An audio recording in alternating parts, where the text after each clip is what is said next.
You can end friendship, you can never end a relative relationship. Na si Kenya na Tanzania hapo, mtake msitake, tupo pamoja, hamna namna. As others have said very well, together we represent a market of 120 million people with a combined GDP, depending on which source we're using, of roughly around USD 230 billion. We are connected by our geography, as I said, by history, by values, and by language. These are the only African countries which are connected by one language, Tanzania, African language. Others may be connected with English, with French, with Portuguese, but it is only us, Kenya and Tanzania, who are connected with one language, Kiswahili. The only pity thing is that we have miserably failed to convince our friend in Uganda to also absorb Kiswahili, but I hope that going forward we'll be able to do that. And yet, when you look at data, as the KEPSA president said, the intra-regional trade remains far below what it should be. That tells us something important, which is that the opportunity is not ahead of us. It is already here, but we are not full capturing it. As a Pan-Africanist, I must say this, that our future success will not come from competing against each other. It will come from complementing each other. We must move from the mindset of competition to a mindset of leveraging our comparative advantage. Because when Tanzania and Kenya try to do the same thing in the same way, we fragment markets and dilute scale. But when we specialize and integrate, we create a strength. And let me give you a few examples. Take, for example, the question of logistics and trade corridors. Tanzania offers a strategic port capacity, Dar es Salaam, and in future Bagamoyo, serving the southern and central corridors. Kenya, through Mombasa and the northern corridor, serves East and Central Africa. So where is the competition there between Mombasa and Dar es Salaam ports? We can leverage these advantages and create even a bigger logistic hub within the region. And therefore, these are not competing systems. They're actually complementary gateways. In energy, Tanzania has abundant natural gas resources and growing generation capacity. Kenya has made significant advances in geothermal and renewable energy. Imagine the opportunity in power pooling, cross-border energy trade, and industrial energy security. This is where integration lowers costs and boosts competitiveness for both countries. Another example in agriculture and agro-processing, as previous speakers have said here, Tanzania has vast arable land and production potential. We have 44 million hectares of arable land. Only about 33% of that one is already cultivated.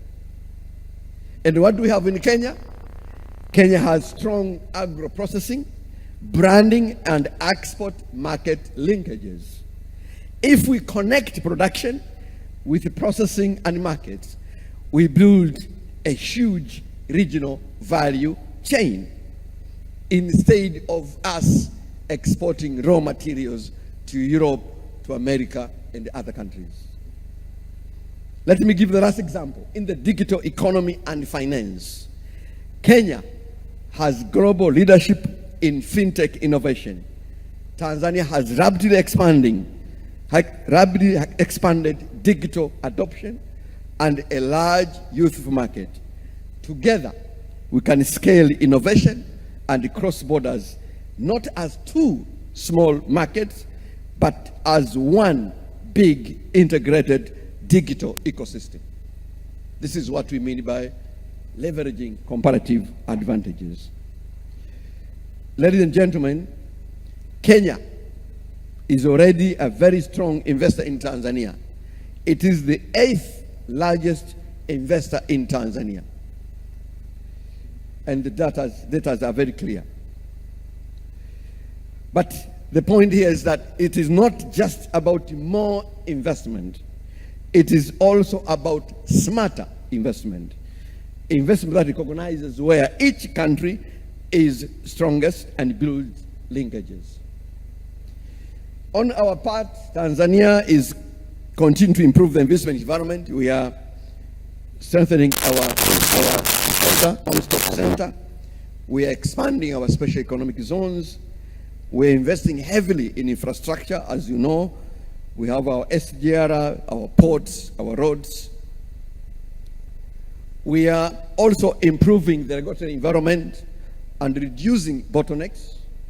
And more importantly, and our DIRA 2050, we are positioning the private sector as a lead sector in terms of driving our economic transformation. And our vision is cognizance of the East African Vision 2050, which projects that by 2050, the East African economy has to be $10 trillion. And we want to contribute to that one to $1 trillion by 2050. Let me also be clear here, as others have said. Governments can only create the environment. It is you, the private sector, who will drive the economic integration. Our role as governments is to have the right priorities, and I think we have the right priorities, is to create necessary conducive environment, and that is what we are doing, and to catalyze the actions. And this is why our two heads of state are meeting this afternoon to do all these things. Distinguished ladies and gentlemen, this forum is therefore important because it brings decision makers and investors into the same room. So I'd like to encourage you to focus on a few practical outcomes. Firstly, you try to identify joint investment opportunities, not parallel ones, so that you are able to leverage comparative advantage. 2, to address the remaining non-tariff barriers that increase the cost of doing business in East Africa.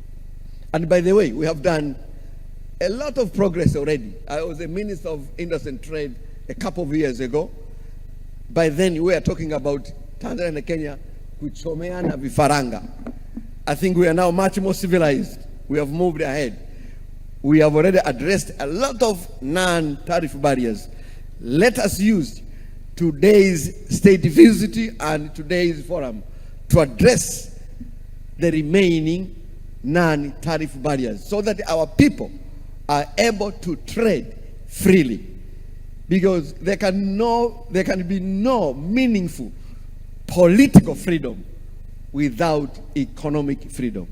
Economic freedom includes our people being able to do business across the borders easily. And 3 is to build cross-border value chains in key sectors, and most importantly, to think regionally when making business decisions. And all of us travel to Europe, to Asia, to America. If Europe are uniting when it comes to matters of trade and investment, who in Africa we think that we can make a meaningful impact in the global economy by moving parallel? We have no option. We have to come together as a region, as a continent. And I hope that today's forum kickstarts a much more meaningful and bigger economic integration, and not of us leaders, but of our people who are doing business. Because in today's world, competitiveness is not national, it is regional. The world is competing regionally, not nationally. And this is important, and I hope that this forum addresses that one. As we say in Kiswahili, so I had a similar saying in Kiswahili with my friend, kidole kimoja hakivunji chawa, lakini kwa sababu ameshatumia hiyo, let me use another one.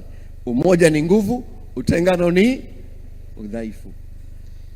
If we get this right, Tanzania and Kenya will not just grow, will anchor the economic transformation for East Africa and the continent at large. Ladies and gentlemen, the global economy is changing. Supply chains, as we know, are shifting.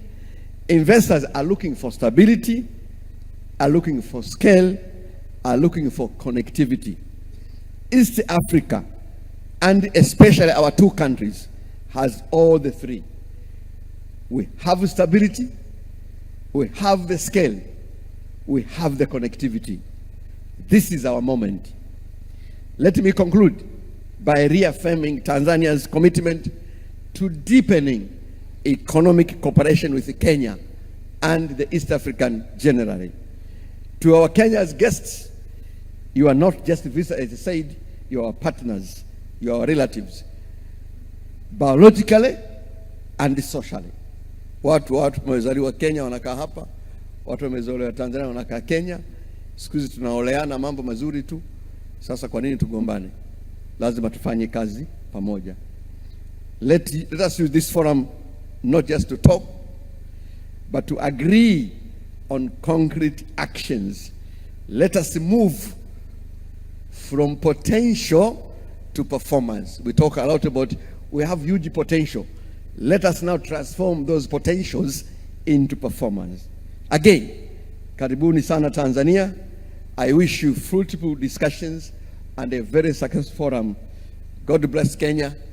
God bless Tanzania. God bless East Africa. Asanteni sana.